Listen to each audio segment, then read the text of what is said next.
Good morning, everyone. So today we will continue our discussion on various compounds of boron. Today we will be studying about boron nitride.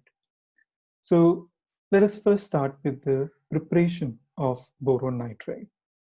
Now, boron nitride, as I was discussing about the utility of diborane at that time, I told you that boron nitride can be synthesized by treating diborane with excess of ammonia at a very high temperature. You can synthesize boron nitride. Apart from that, another way of synthesizing boron nitride is that boron can combine with nitrogen at white heat. That means the temperature at which the heat has a white color. So at that temperature, when you heat along with nitrogen, boron react with nitrogen to form boron nitride.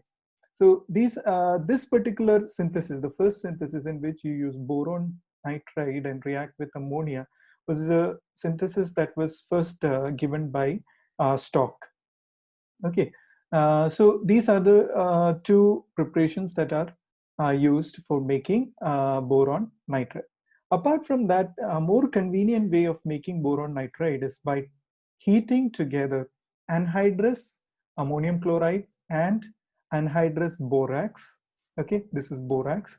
So when you react this anhydrous ammonium chloride and anhydrous borax at a red heat, when you heat this mixture, what happens is we get the formation of boron nitride. If we write a balanced chemical equation, it would be something like this, where you treat ammonium chloride and borax. And while writing the balanced chemical equation, we usually write not as BAX, but rather just as BN.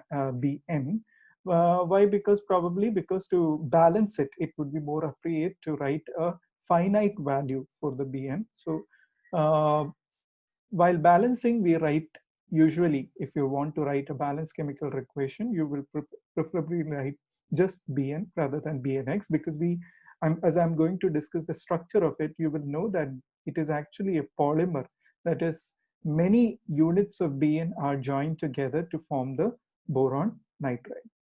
So when you heat this ammonium chloride and borax with each other, you get the formation of boron nitride along with these solid substance byproducts like sodium chloride and this boron oxide, which you can easily remove by just treating this whole reaction mixture with dilute HCl. So when you treat it with dilute HCl, these two byproducts will get solubilized and thereby removed, while this insoluble boron nitride you can easily filter out. So this is more convenient way for making the boron nitride.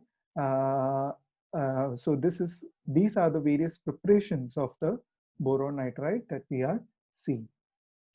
Coming to the structure of boron nitride, as you can see here, I have drawn that structure. It looks like the honeycomb structure where hexagons are joined together. And what you find is this particular structure is similar to the structure that you might have seen when you have studied about the structure of graphene.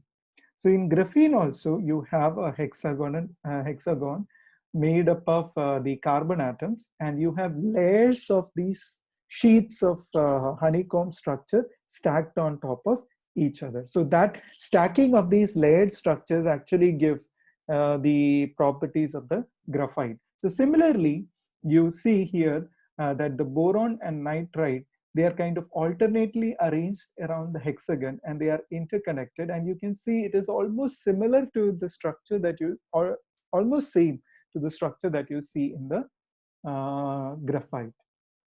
The reason why this is possible is because if you take the number of valence electron that is present between two carbon atom, it is 8. Similarly, the number of valence electron, when you count the total of boron and nitrogen, it was also 8, because 3 valence electron, 5 valence electron, so it is 8.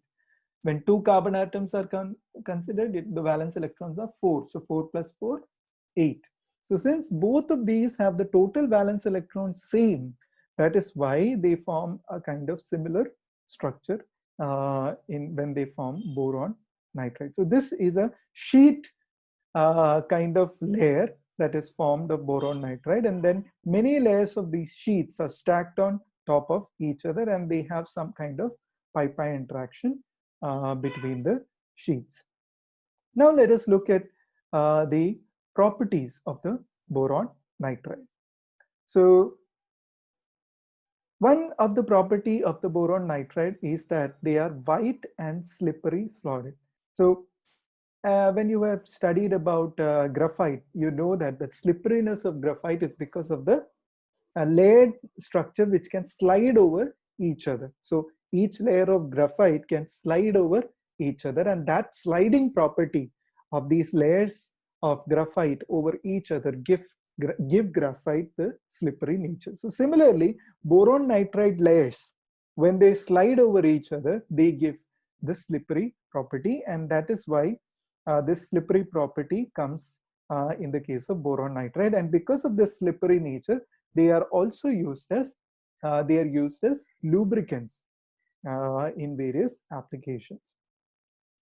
And they are isoelectronic to a similarly structured carbon lattice. So that is what I have told you before when we was discussing about the structure of boron nitride. I told you they are isoelectronic. The number of valence electrons are the same. So that is why they have a similar structure to that of a carbon lattice. Then hexagonal boron nitride are soft. Okay, they are very soft, probably again because of the slippery nature, and therefore they have their use in cosmetics. So because of their soft nature, these boron nitrides are used in cosmetics as well. Another property of the boron nitride is that they are excellent thermal. They have excellent thermal and chemical stability.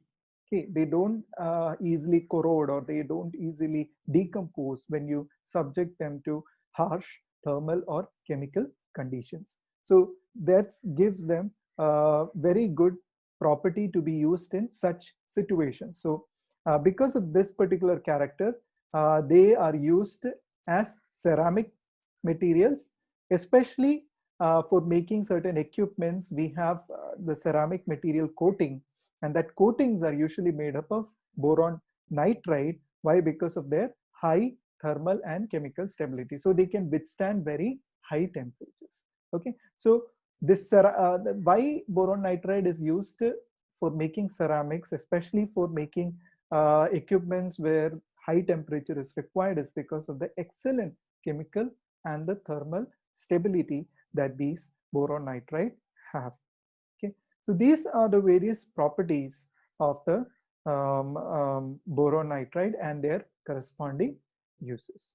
Okay, thank you very much for your kind attention. So we will continue with our discussion in the coming sessions. Thank you.